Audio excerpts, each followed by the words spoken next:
Start recording. So, since the class is about health and fitness, I think the most appropriate thing for us to do to start with is we need to at least define what in the heck it is that I mean when I talk about health and when I talk about fitness. Okay? All of you guys have had personal health, right? Most of you, yes, nods of heads, some, yes, okay. This may be a little bit of review, but it may also be a slightly different definition than what Ms. Colbert or one of our grad students taught you in personal health. Okay? So for our purposes in class, we are going to define health as a state of complete physical, mental, right, social well-being. Right? It's not merely the absence of being sick. It's not merely saying I am healthy because I don't have COVID right now, or I am healthy because I don't have a cold or the flu or arthritis or something like that, right? It is this holistic measure. And for you guys, the physical aspect of this is probably not something you think very much about. But when you get to be my age, or you get to be my parents' age, or maybe your grandparents' age, that physical aspect becomes much, much more important, okay? There are people that physically cannot walk up and down stairs, and they would like to. They can't physically bathe themselves or carry groceries or cook, all right?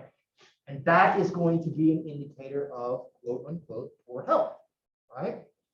Then we've got the mental side of things and the social side of things. We'll spend time later on in class talking about mental health and how that is in many ways an understudied and underserved kind of thing.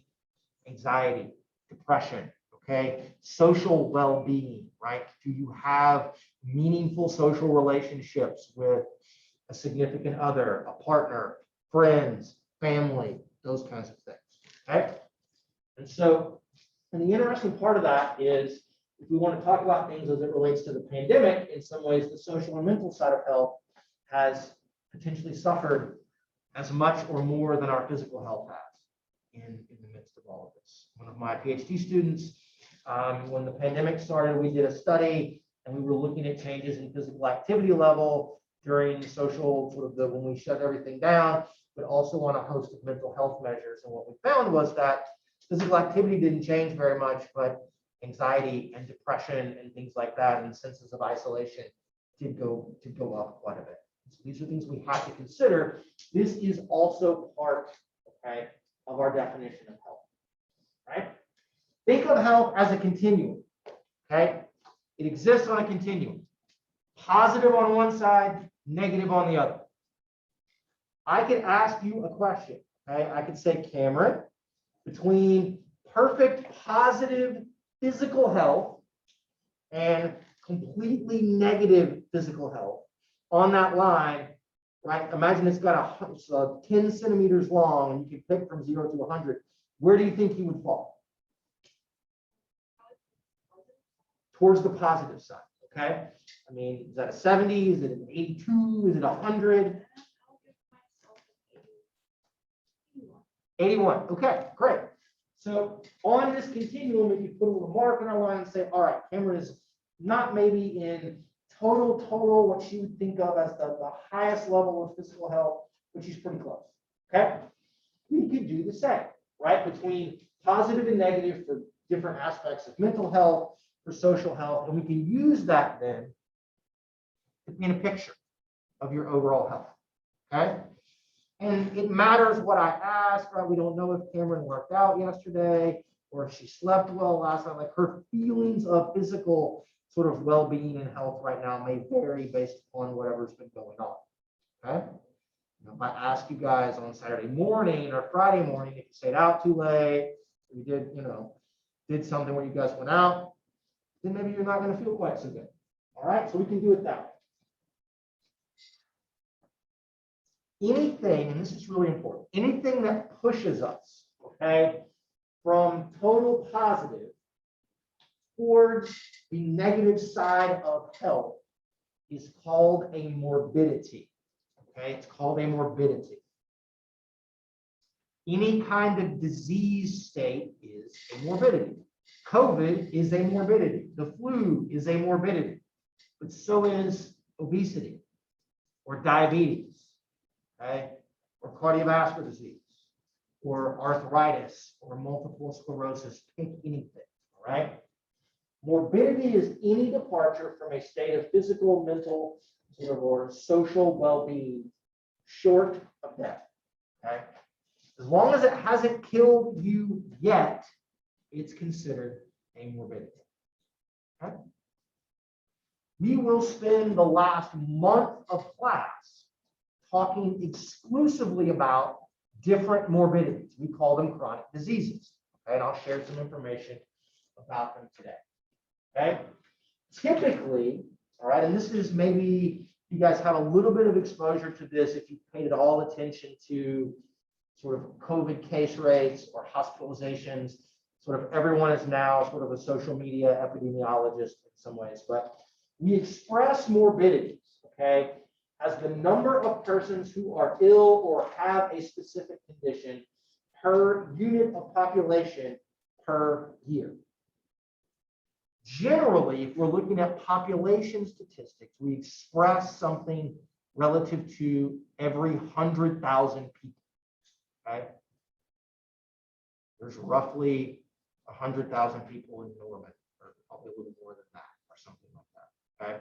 So think of it as, if we want to express the number of people that have high blood pressure, okay, we would say that there are, let's say, 5,000 people who have high blood pressure out of a unit population of 100,000. We can then do our fractions and things, and we can get some percentage or some rate out of everybody that has something. Okay. And so we're going to do that. We're going to talk about that. 20% of the adult population has high blood pressure, or 70% of the adult population is overweight or obese. So what that means is that if you look then out of 100,000 people, then 70,000 are going to be overweight or obese. That's kind of how these statistics are going to be calculated. Okay. I know we're ATS majors and we don't have to do a lot of math. We're going to do a little bit of math. Okay, just a little bit. Okay. Questions about health or about morbidities? Okay. All right. Maybe we're moving on. I can get this to work. Okay. So most of the time, when we talk about morbidities as it relates to health and fitness, we're talking about things that are called chronic diseases. Okay? A chronic disease is something that, by the name there, that you have for a long time. Okay, that you have for a long time. It's chronic. Right? They occur or persist over a long duration. Chronic diseases are the most kind of important and the most serious threat outside of COVID to public health. Although if we look at deaths from cardiovascular disease and those kinds of things, they're going to vastly exceed COVID deaths. Cancer, they're going to vastly exceed COVID deaths. And there's some interaction there. But they're the most serious public health burden in the world. Okay? These are the things that end up killing the vast majority of people. Okay? So we're going to talk about some of these things. This is cardiovascular disease, cancer, arthritis, diabetes. Okay? These are the big kind of clusters of things that are going to be what ends up killing most people. The thing is, though, you tend to have these things for a long time before they kill you. Right? You may have cardiovascular disease for 40 years or 50 years before it kills you. You may have cancer for many, many years before it kills you, or diabetes. Okay? Roughly 60%, so 6 out of every 10 deaths in the world can be attributed to some chronic disease. Okay? 6 out of 10. So, and the problem is that these things are on the rise. As you all will see, chronic diseases, in some ways, are the natural outgrowth of prolonged life and the way that Western society is organized. Okay?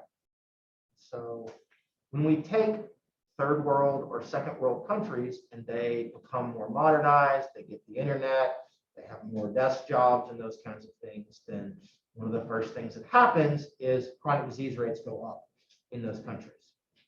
Okay? So this is a problem.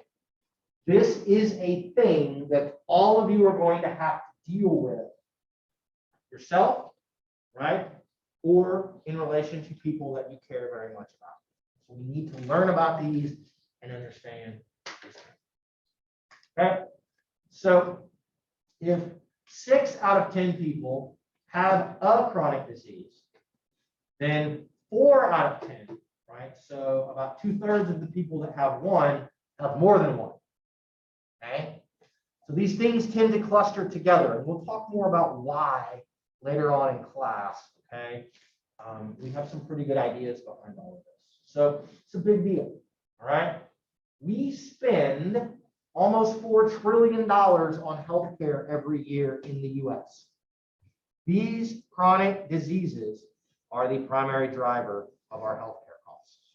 Okay?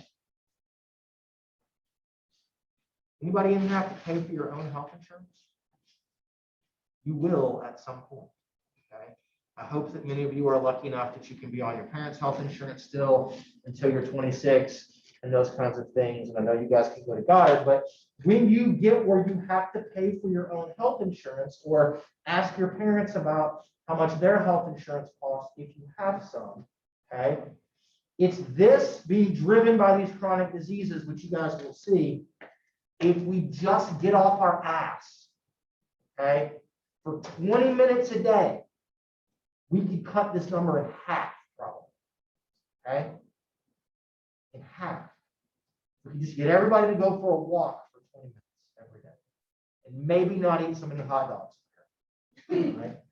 But we can cut this in half. And if this went down, then my health insurance rates go down, which means I have more money to buy my daughter more toys or to buy that new video game or whatever else it is that you want to do, okay? So all of these things are going to be in some ways interconnected. Okay. The next few slides, I apologize, are by nature morbid.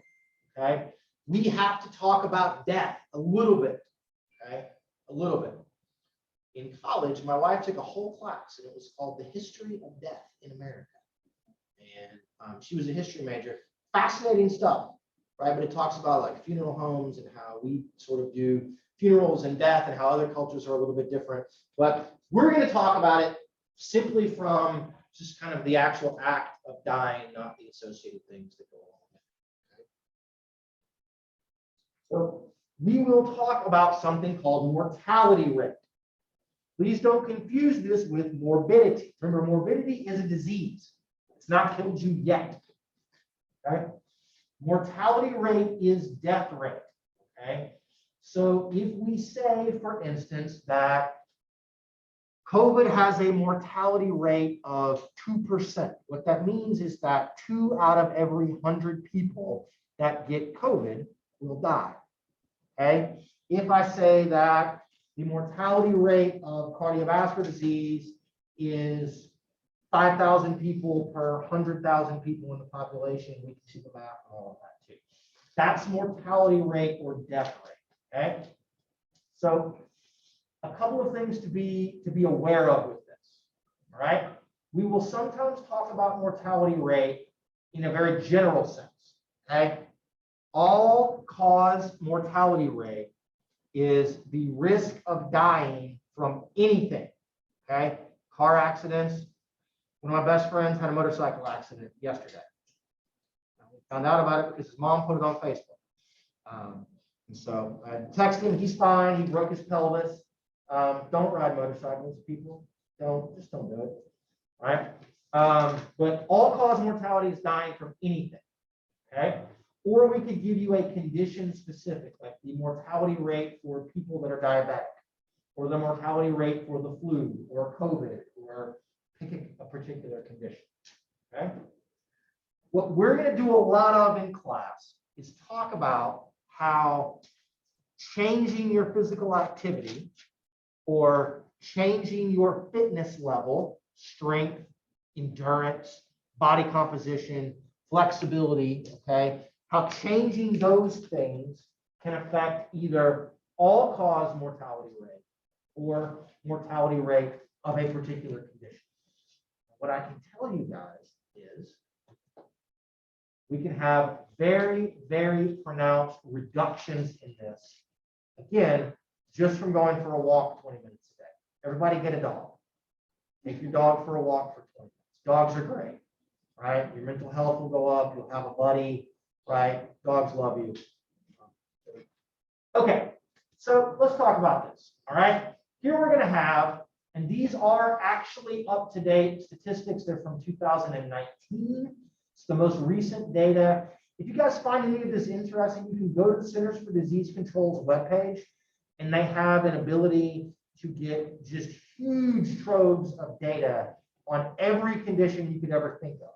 In men, in women, it's broken down by sex, by ethnicity, by age, by location, crazy amounts of data. Here is the 10 leading causes of death, and they're split by sex, between men and women, okay? These are in adults, and the CDC considers adults to be people that are 20 and older. Why 20? I don't know, okay? But that's the way they're slicing this up. You can see in men, okay, and in women, the two leading causes of death are heart disease and cancer, okay? They're about 45% of deaths in men and about 40% in women. Of note, ladies, you guys are at a lower risk of cardiovascular disease deaths than men, okay? We don't really know why that is, but that's a very, very common sort of finding. Okay, we've got heart disease, cancer. Of course, the guys have unintentional injuries, hence the motorcycle accidents or things like that. Strokes, diabetes, you can see these kinds of things, right? This is CLRD is chronic lower respiratory disease. In some ways, these are people that have emphysema or COPD or something. These are people that are at a super risk. These are people that die from COVID. These things here. Okay. In women, we see that Alzheimer's tends to be a little more prominent in women, but the same kind of thing: stroke, lower respiratory disease, diabetes, pneumonia, the flu, kidney disease, hypertension. Okay. All right. Pretty similar. I will tell you guys that heart disease, cancer, maybe lower respiratory disease, but certainly stroke and diabetes, okay? All of those can be dramatically improved by being more physically active, okay? So that's where we get our 60% of all deaths, okay? Can be dramatically improved in the midst of all of this. Okay, so what I hope this slide, and I apologize that it's very, very small, but what I hope this slide can indicate to you guys is the idea that in adults, it's chronic diseases that kill us. Here are data, and this sort of kind of pulls at my heartstrings in some ways, but we're now broken down by age. So we have people that are between 1 and 9, 10 and 24. That's not a great kind of way to split the data, but there you go.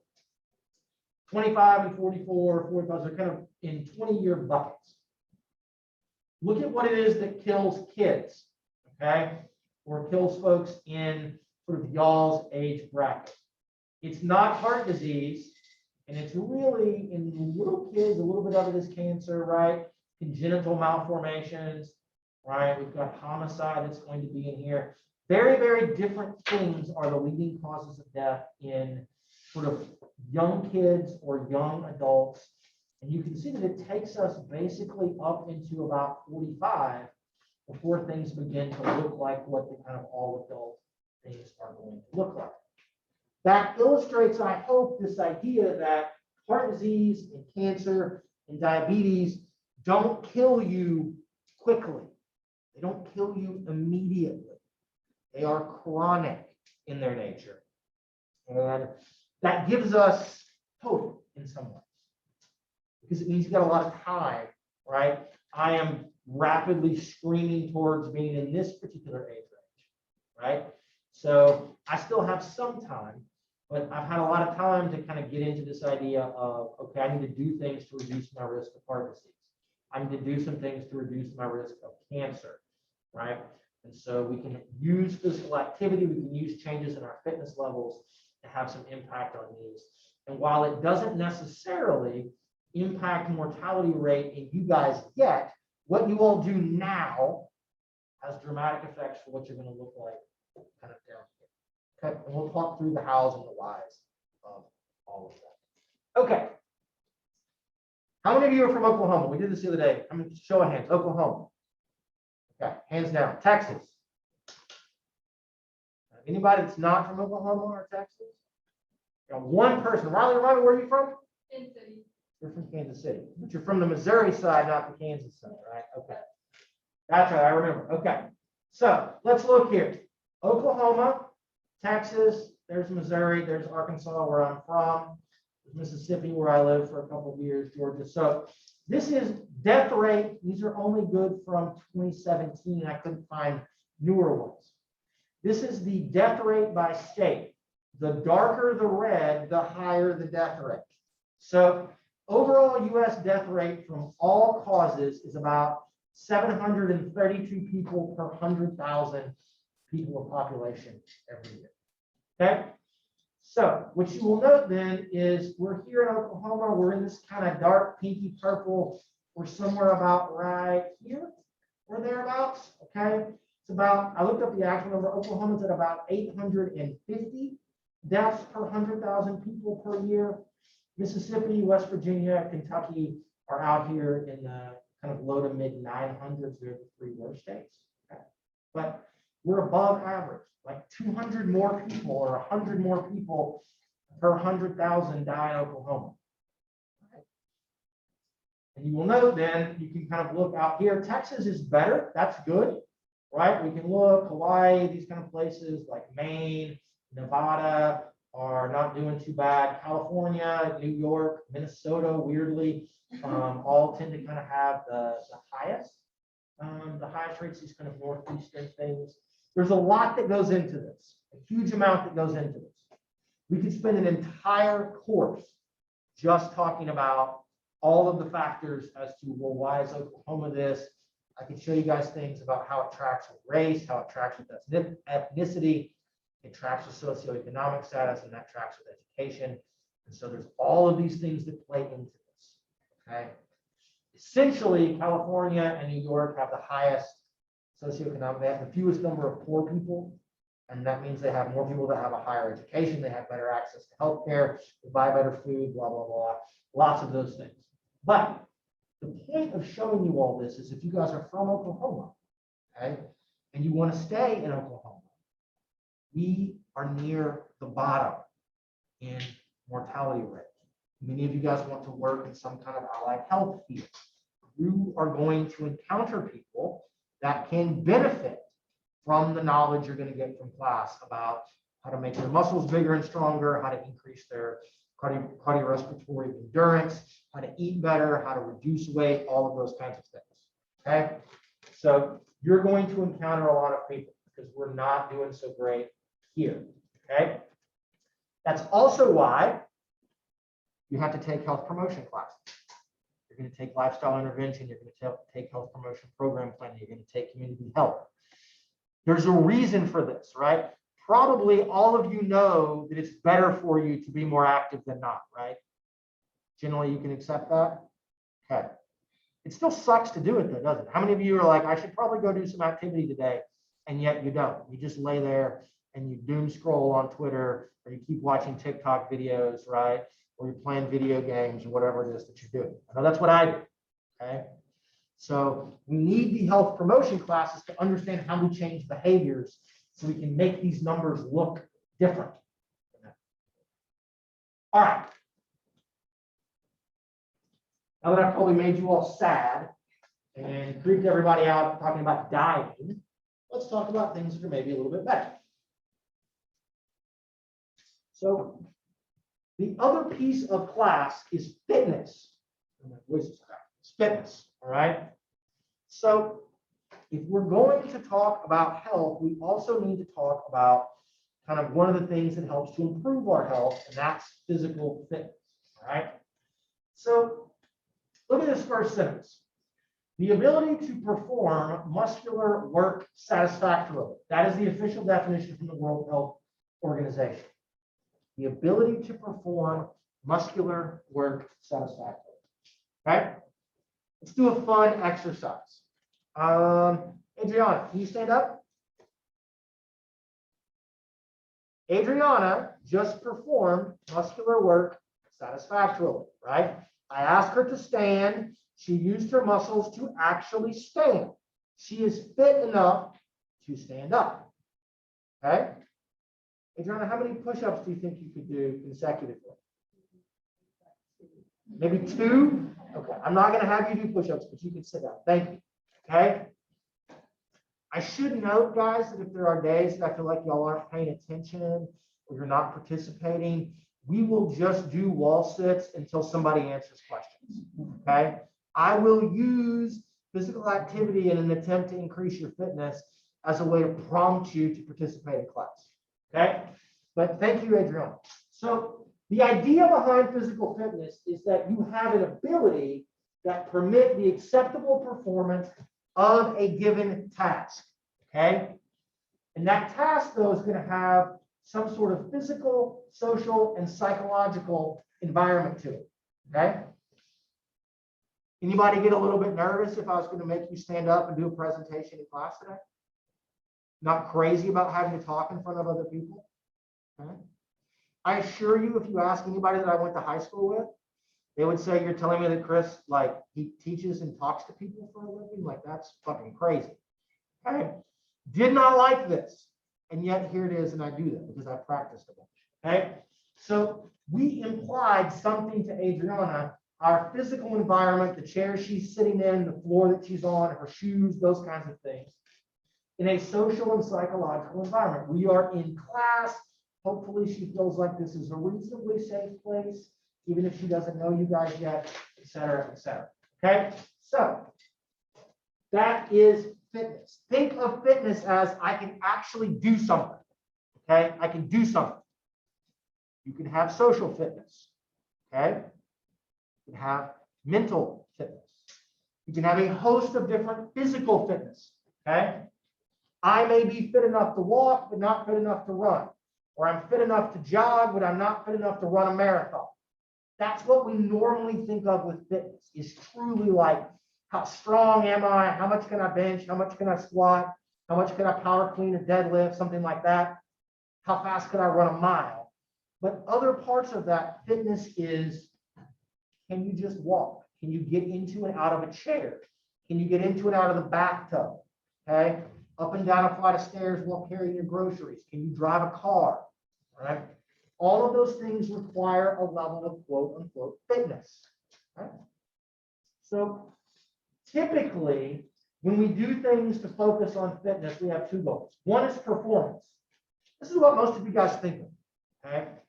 Strength, speed, endurance, flexibility, right? Sport kind of related things.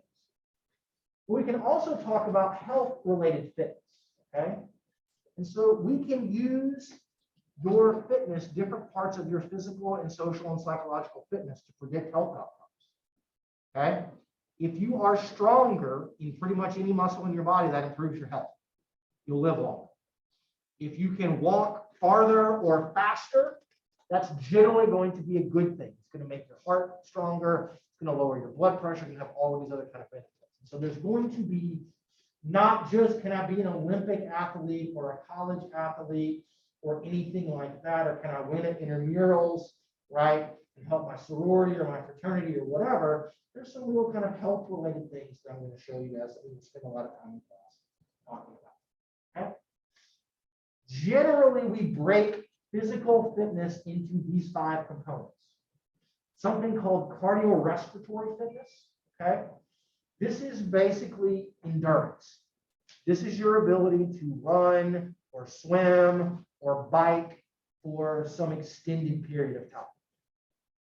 It is a very complicated and kind of integrated physiological parameter that requires things from your muscles, from your cardiovascular system, from your pulmonary system, okay, as well as in some instances, sort of mental toughness or capacity to do things, right? But in general, this is kind of endurance training types of things. We talk about muscular strength. So this is how strong are you? How much weight could you lift with a given muscle? If I say, do lift the most weight you possibly can, all right?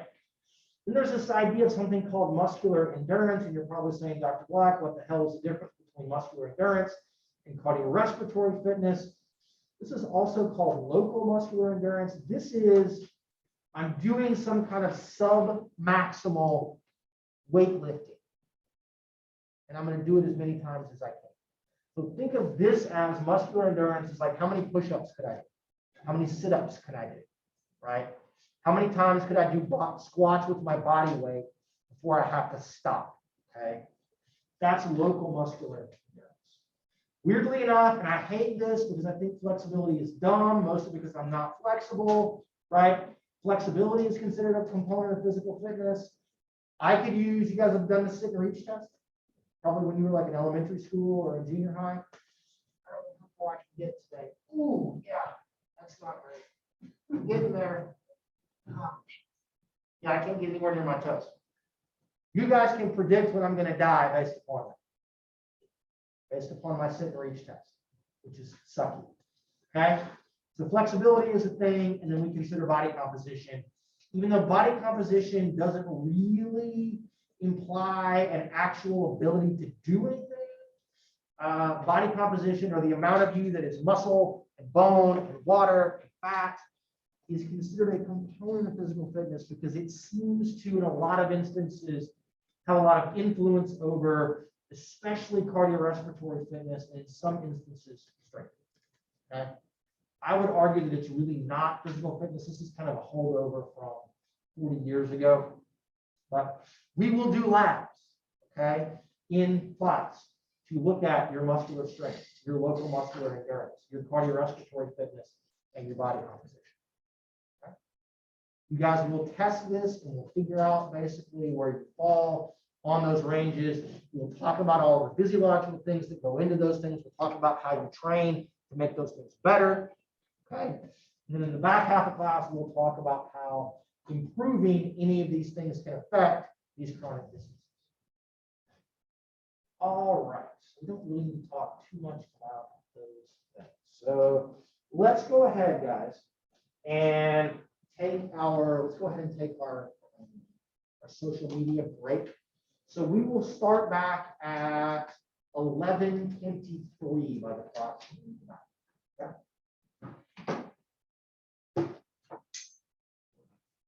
Okay, say lung cancer.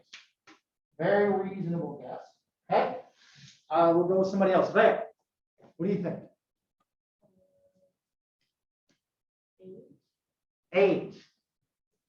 Okay. It's an interesting concept. Anything else like this? Does being old, is the age what kills you? Or is it something else? That's okay. We'll come back. Devin, what do you think?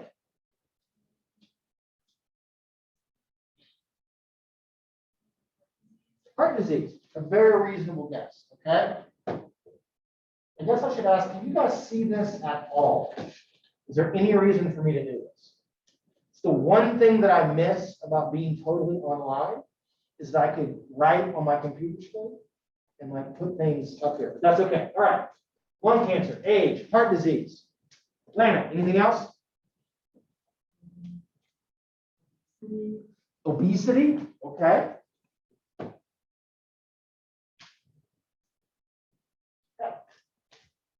Now we're going to do instant recall.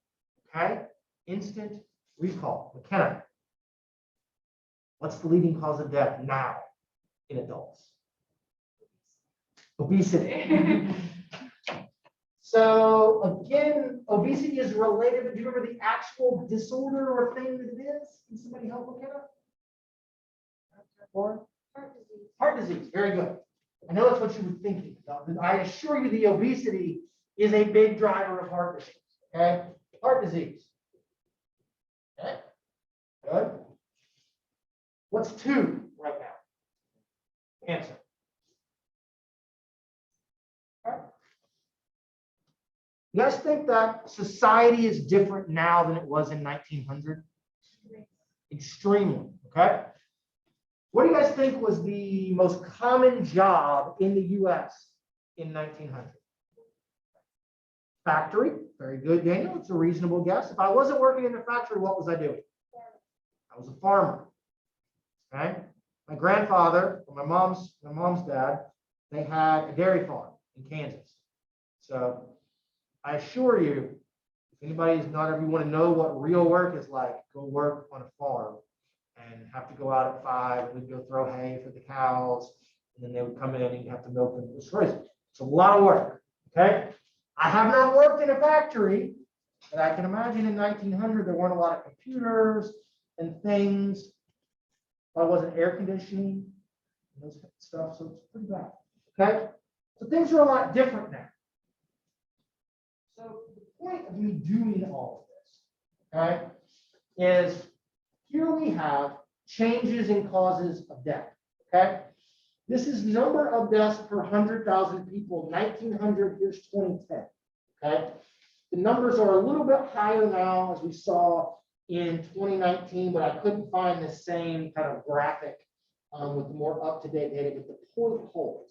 Okay, more people died per 100,000 in 1900 than now. That makes sense, right? We have better health care, right? We're not using leeches anymore and those kinds of things. Okay. But if you can look at the things that were killing us, pneumonia, the flu, tuberculosis, okay, GI infections, heart disease is here, stroke, accidents, cancer. Look now, much less heart disease is the leading cause. Cancer, okay?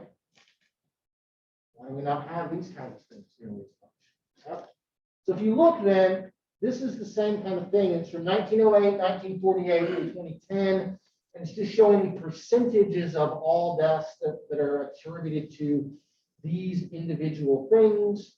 Okay. I don't want to be on my high horse, but why has nobody died of the measles now? Vaccines. Okay.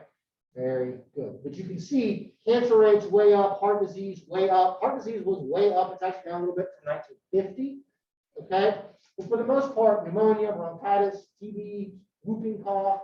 You don't die of whooping cough because you get the Tdap vaccine too, as well, in the midst of all of those things. So we've shifted. We've not as many people per 100,000 die, but what it is that kills them has shifted. Okay. And the question is, why? Why is this different now? What is different? Okay. Think about what's different about the primary jobs that people had in 1900 versus the primary jobs that the vast majority of people have now. Really? We're a lot more sedentary. We are a lot more sedentary. Okay? If the pandemic has taught us anything, it's that I can sit on my couch in my PJs and do my job, right? I taught class with a nice shirt on and like my PJ pants many times. Okay, so society is different. And while in some ways we have better health, the things that are killing us have shifted because of the other shifts in our society. So, everyone says we're sedentary. So the thing is, the most different about society now versus 1900 is something called physical activity. Okay, something called physical activity. Physical activity is defined as a bodily movement produced by skeletal muscles. Okay, Ramsey is underlining things on her tablet. That's physical activity. Okay, a bodily movement produced by a muscle.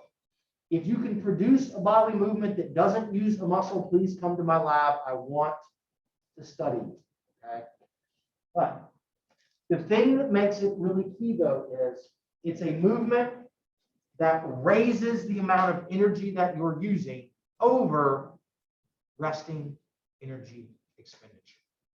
Okay? So we can argue, Ramsey's underlining and writing with her pencil or her stylus, I don't know how much energy that's using, but it's not very much. It's maybe a trivial amount. We probably wouldn't call that truly physical activity. But standing can be physical activity.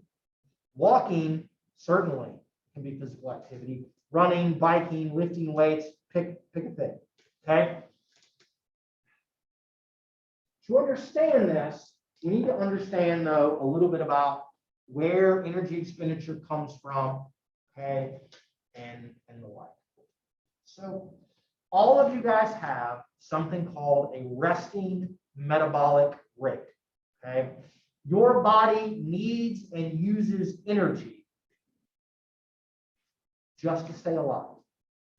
Okay? When you're sleeping, okay, that's probably your energy expenditure while you're sleeping is probably the closest thing that we can get to your resting metabolic rate. Your body is completely shut down, sort of everything that is not absolutely necessary. And then that's kind of the bottom end of what energy expenditure is, to keep your heart beating, to keep your lungs, your diaphragm contracting and your lungs moving air, to keep your brain functioning, your kidneys functioning. Okay? That's resting metabolic rate. So energy expenditure, resting metabolic rate for most people is going to be somewhere between 60 to maybe 70% of your daily energy expenditure, depending upon what all it is that you do during the day. Okay. You've got that much to start with. Okay. Think of that as that's the least amount that I can eat every day. I need to eat that many calories. So we're talking about energy. Think of this energy expenditure as calories. It's really ATP, but it's calories. Okay. For most people, about 10% is something called the thermic effect of food or the thermic effect of eating. When you eat, you have to digest that food, and it costs us more energy to digest that food. Okay. And then the other piece, that last bit, is something that we call physical activity. It's movement, okay, that costs us energy above resting levels. That can be from work, it can be what we call leisure time physical activity, or it can be exercise. Okay. You have a job, let's just say you're waiting tables somewhere. You have a lot of physical activity as a part of your job. You're standing, you're walking, that kind of a thing. Okay. My job, when I'm teaching, I get a little bit, but otherwise I sit in front of a computer all day. It's not great. Right? Leisure time physical activity is things like I'm going to go play intramural sports, or I'm going to go walk the dog, or we're going to go for a hike or something. Exercise is a little bit different. Okay. You may exercise as part of your leisure time physical activity, but the idea of what makes exercise a little bit different than just kind of regular physical activity is exercise is planned and it has a very specific goal. And that goal is to increase your physical fitness. Okay.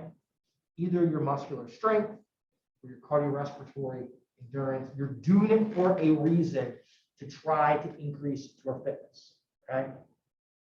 So sometimes, depending upon what you're doing, you may think it's exercise, but it's really not, because the intensity is not high enough to actually increase your fitness. And so we would just call it leisure time physical activity.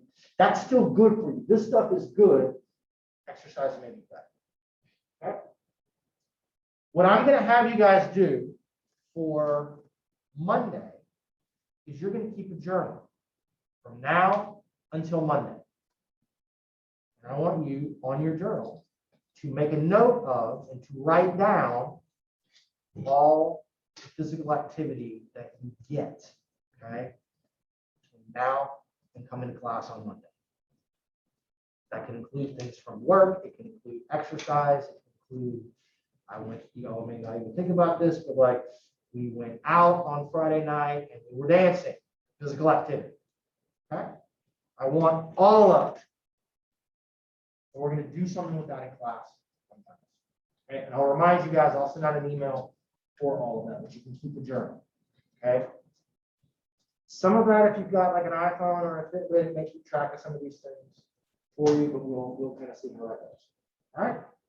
Questions so far? We all right with physical activity? The general idea of this? Okay. What I can tell you is we get a lot less physical activity primarily because of work, okay, than we used to. We've technologied all the physical activity out of our work lives, which has pluses and minuses. Okay. So there is this interaction, okay, between physical activity, physical fitness, and health, which is why this is a really key thing and a really key part of class. Okay? What I want you guys to look at is something like this. If I can increase my physical activity, okay, that can and will improve my health. Okay, it will reduce my risk of chronic diseases. It may also increase or change my physical fitness. It doesn't have to. It doesn't always, but it can. Okay, so there can be this interaction. There's also things that if my health is worse, then that may negatively impact my ability to perform physical activity. And the same thing that if I can do things, fitness, there's sort of effects of activity on health. There's also independent effects of fitness on health that we will see as we kind of move through some of this stuff in class. Okay. And in some ways, the more fit I am, the more able I am to do more physical activity. Therefore, I can do more activity that can have further improvements in my health, et cetera, et cetera. So there's this interaction between these three kind of things. Okay. All right. So I told you guys earlier that if you just go for a walk for basically 20 minutes a day, you could reduce your risk of dying from certain chronic diseases. Pretty much dying. And so there are guidelines that are published by the Centers for Disease Control in conjunction with the American College of Sports Medicine and the American Heart Association. And these are the things they've been out for about 12 or 13 years. Okay? Their suggestion is that every person should try to get 150 minutes of moderate intensity activity every week. That's 22 minutes per day of the equivalent of, say, a brisk walk. All right. I will loan you one of my dogs and you can take him for a walk and it will be a brisk walk. Because despite the fact that he's a basset hound, and his legs are about yay long, he thinks he's a Labrador and just gone. Okay. So brisk walk, 22 minutes a day of this, or 75 minutes per week of what we call vigorous intensity aerobic activity. We'll spend some time discussing what makes something moderate, what makes something vigorous, what makes something not quite moderate, like light intensity activity. Those are very important distinctions, but so half as much, 75 minutes of vigorous, think jogging or running, or going to spin class or something. So if it's 75 minutes, if you jog, right, this is like 10 minutes and 15 seconds a day. All right, go for a lot of you, maybe go jog a mile every day. You're going to get your 75 minutes of this. Okay, so this is the aerobic side of things, and then to truly meet them, you need 2 days of whole body strengthening, muscle strengthening exercises, and we can kind of break down who gets what out of it. So I want you to think right now. Okay, think right now. Think about what you did yesterday. How many of you got either 22 minutes of moderate intensity, so you did something that was like 20 minutes of kind of brisk walking, or maybe 10 minutes of jogging, cycling, swimming, something like that? How many of you got that? Okay. Almost all of you. I'm going to put my hand up too. We can ask Dr. Bellers if she got that or not. She did. I know she likes to run. Okay? Almost all of you did. Anybody want to guess on average how many Americans get this every day? Actually do this? Actually meet these weekly recommendations? 20%. Luckily for us, Lauren, we're not quite that bad. But, okay, it's not 20, but it's not great. Okay? It's not great. Anybody else want to guess? Nobody wants to tick forward like 2 slides and like look and then come back. 40? Okay, Jordan, you're very close. Okay, you're very close. All right. Depending upon how we slice the data. okay? Whether you talk about people that get both or people that just meet the aerobic, most of the time we talk about people that meet the aerobic side, it's usually between, 50 to 55% are here, and maybe it's down if we include the strength training, somewhere between 20 and or 30 and 40%. Okay, so roughly 40 to 50% of Americans do not meet these physical activity guidelines. Okay, and yet in here, right, many of you got that yesterday. Was yesterday pretty typical for you guys? Right? I thought take that and extrapolate out to a week, you're probably going to get your 150 or get your 75. Y'all probably get, if you have class here and if you had class at the other side, who's on the other end of the campus, you just walked and you parked down here and you walked up there and walked back, and you got your 20 minutes done. Right?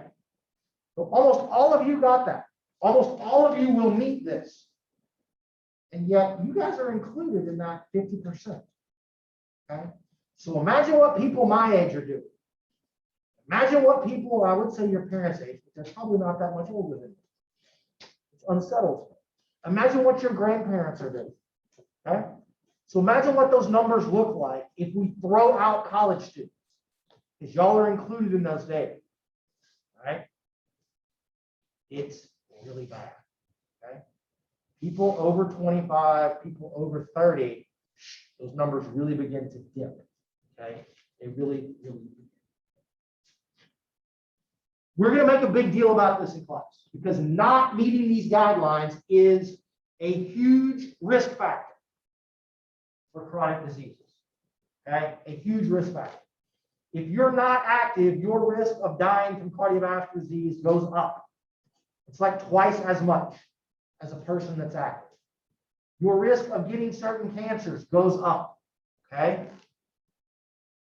Your risk of having type 2 diabetes skyrockets if you're not physically active. All right? So we talk about inactivity as a risk factor. We're going to define risk factors as behavior, lifestyle, or some sort of inherited characteristic known to be associated with health-related conditions. Okay? Exercise or physical activity is a behavior. Okay? It's a behavior. You may not think of it that way, but it's a behavior. Right?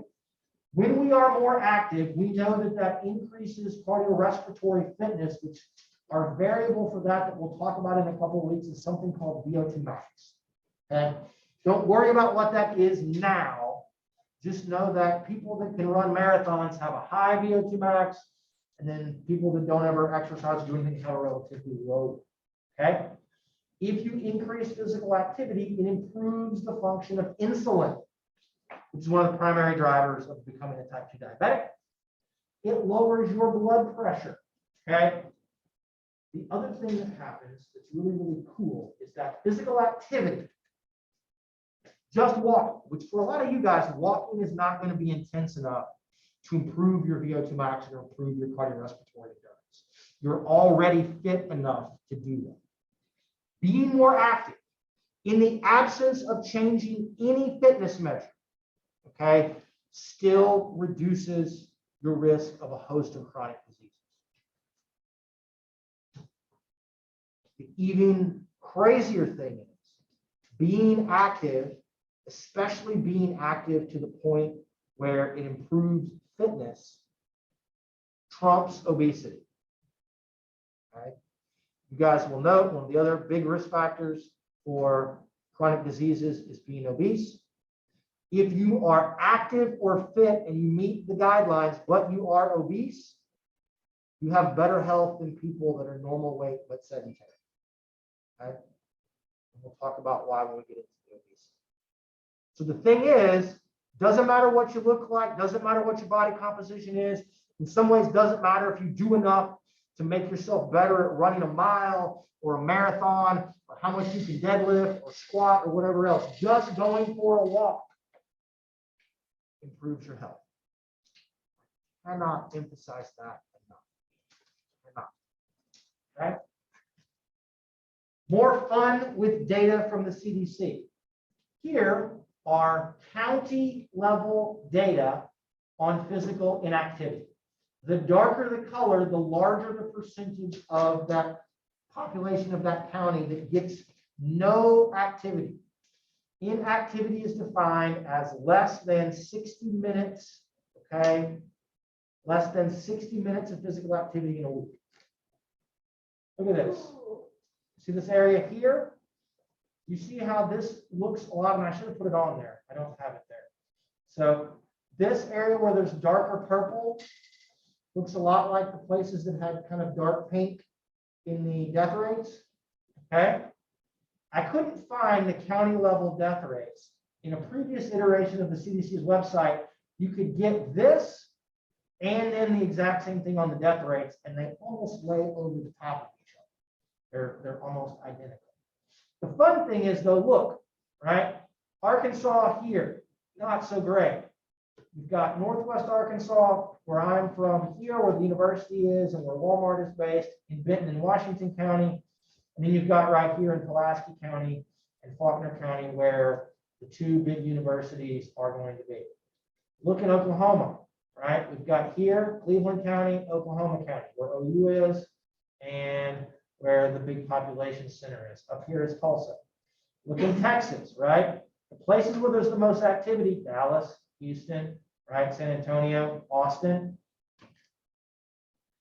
Look at all of these things. In Georgia, it's around Atlanta. In Alabama, it's in Tuscaloosa and Birmingham. I can tell you from being in Mississippi, this county here is where Starkville, where Mississippi State is. This is Hattiesburg, where Southern Miss is. This is where Oxford is, where Ole Miss is, right there. In the places where it's bad, urban areas and college towns have the best statistics. Okay? Part of that is driven by urban areas have more places where you can walk, they have more bike trails. Socioeconomic status tends to be higher in urban areas than it is in rural areas. And then places that have college towns, you guys get counted in and you'll help those stats a whole bunch. Okay? So there's a lot that goes into this, but look, we don't get much. Basically, the entire state of Utah and Colorado, lots of people get lots of activity. Okay? Why? Because you can go outdoors. It's sunny 300 days of the year in Denver, but it's not 100 with 80% humidity where you're like, I'm going to die. Okay? In the midst of all of this. And so you can see all of these other kinds of places. They're much, much more active. They're more active in some places in, maybe not so much in upstate New York, but kind of in these larger urban areas that are going to be kind of along the East Coast. Okay? Being inactive is one of the primary things that drives chronic disease, drives death rates. Now, here are the places, this is the data that's not county level, that's the opposite. These are people that meet the physical activity recommendations. Okay?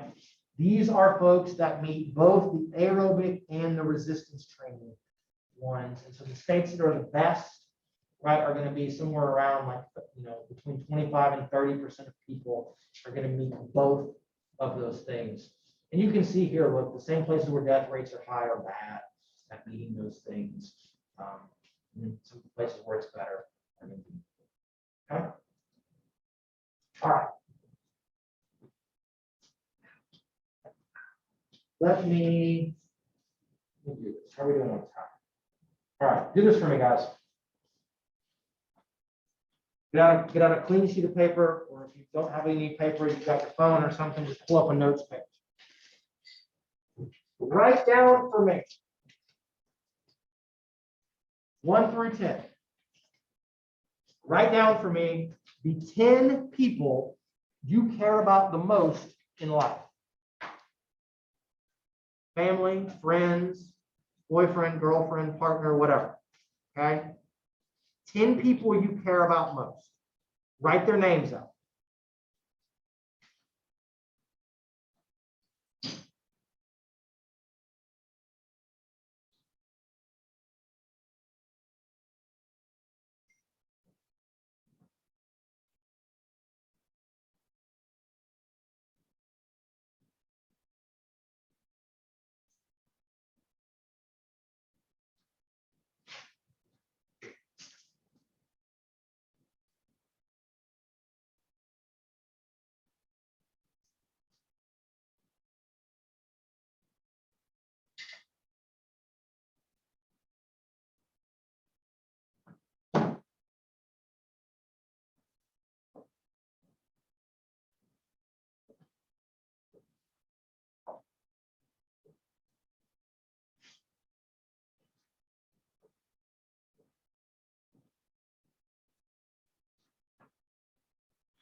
Hopefully you guys have some. Keep these people in mind, all right? So these are as up to date as I can find for some of these information. This data are from 2018. So think about this in the context of these people that you care about, all right? So about 75% of Americans, so 7 or 8 maybe of the people, y'all may be a little bit different if the people you care about are like your close friends who are kind of your age, right? So between 7 and 8 of those people very likely do not meet the physical activity recommendations. So look at your list and see if that's true, okay? Think about that. They're not getting 150 minutes of moderate intensity activity or 2 days of resistance training. Okay? A quarter of people get no physical activity whatsoever. So look on your list and see, are there a couple of people on your list that get no physical activity? Right?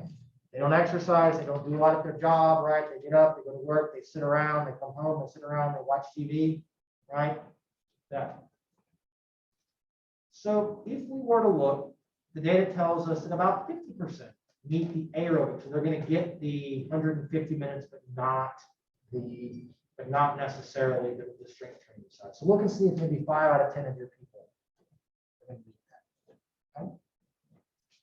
I assure you that when you get to be my age, okay, and you make these kinds of lists, and you don't have this deal where I just got to walk around and go to class, and you got to think about that. Like I got to think about what my neighbors are doing and that. These numbers are very, very real. Okay, let's go to the next one. Obesity. We haven't really talked about obesity yet, but we're going to define obesity by something called the body mass index, which is an incredibly terrible measure. It's incredibly terrible, except for all other measures. Okay. So the body mass index is basically a way of taking how tall you are, right, and dividing your weight by how tall you are. And it gives us a rough estimate of kind of how much space you're occupying. In general, people that weigh more, they're going to weigh more than others for the most part because of excess adipose tissue, because of excess fat. That's not always the case. But in general, in adults, that's going to be the thing. So we can define obesity by BMI. Okay? In the US, almost 3/4 of the population are what we would call quote unquote overweight by BMI. It's BMI of 25 or greater. Okay? So if we were to look and think about the people on your list, okay, are 7 or 8 of them overweight by BMI? I will tell you guys, I am overweight by BMI. So there's some issues with BMI, but it really correlates well with health outcomes. Okay? It really correlates well with health outcomes. So this, okay? This number is up, and it's very scary. So about 40% of the US population is obese by BMI. It's a BMI of 30 or greater. Okay, 30 or greater. So look at your list. Anybody know anyone in Jersey Village, Texas? Any of my Texas people know where the hell that is? I assume that's a scam call or a robocall from somebody wanting to give them money or something. So potentially 4 out of 10 people on your list may be obese. The reason all of that matters, okay? The reason all of that matters, those people on your list who are sedentary and who are obese are going to die sooner than the ones that aren't, okay? Obesity and inactivity together are the #2 preventable cause of death in the US, okay? #1 is smoking. #1 is smoking. See lots of infomercials and things about don't smoke, don't smoke, don't smoke, right? Smoking's bad for you. All kinds of things when you were little, don't start smoking, right? You never see things about, hey, get off the couch and go for a walk, do you? Right? You don't do things that kind of preventative. It's the second leading cause of death. Every year, okay, And these data are old. There's not a new paper that has done this. We're probably closer because obesity rates and inactivity rates have gone up. We're probably closer to the 400,000 range, but somewhere between maybe 200 and 400,000 extra deaths per year, okay, are attributable to obese and being sedentary.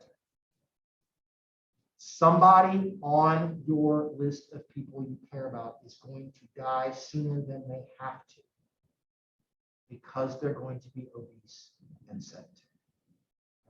Somebody or multiple somebodies are going to. I imagine if you have people on your list that are smokers, you might try to convince them to stop smoking, right? Maybe. You need to convince the ones that aren't active to go for a walk. Total healthcare cost.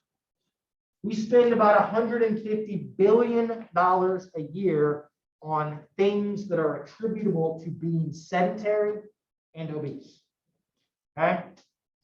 The sedentary and obese people on your list and my list are costing all of us a huge amount in healthcare costs. However you want to look at it, people like to talk now about we have lots of people that have COVID, and the COVID people are taking up ICU beds. The people that are having heart attacks, think of it the other way around. You're obese, you're sedentary, you're going to have a heart attack. That's going to take an ICU bed away from somebody that has COVID. Okay? So $150 billion in healthcare costs attributed to that. The people on your list or yourself, if you are obese and sedentary, spend roughly 40% more per year on healthcare. They spend roughly almost $1,500 more than a regular person per year on healthcare because they are obese and sedentary. I don't know about you guys. Take a pretty nice vacation for $1,500, right? You buy a lot of to-go swirls from the mall for $1,500. That's a nice spring break trip, right? Whatever it is. I can think of pretty much anything else that would be a better use of $1,500 than having to go to the doctor because I didn't want to go for a walk today. Okay? These are real things that are going to be there. Okay? So, if we look at causes of death in the US, 4 out of 10 people on your list are going to die from cardiovascular disease. 4 out of those 10 people are going to die from cardiovascular disease.